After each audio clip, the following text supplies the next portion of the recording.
Alright, it's hapunan time. Man, eto may pansit tayo.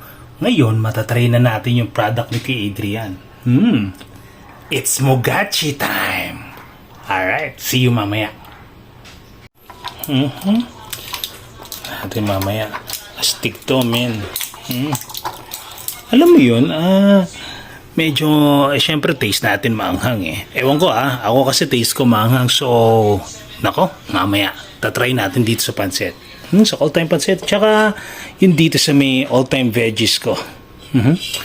Yan, yun kasi tanggal kanin eh. So, yun, tayo, QP, hindi yung kipay, alright? QP. Yan, tsaka yan, para may flavor naman. Tapos yan. Tapos carbo. Alright.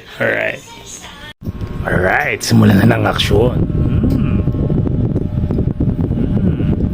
Matitikman na natin ang all-time favorite. Ingat po malagyan yung folder. Hanggang gabi, nagtatrabaho pa rin kami ni Mama. Yan si Mama. Mga habang nagdi-dinner, nagtatrabaho pa rin para sa aming mga trucking clients, yung mga papers,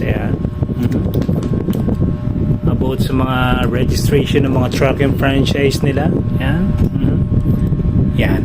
So ngayon matitikman na natin ang gusto yung product ni Kuya Adrian.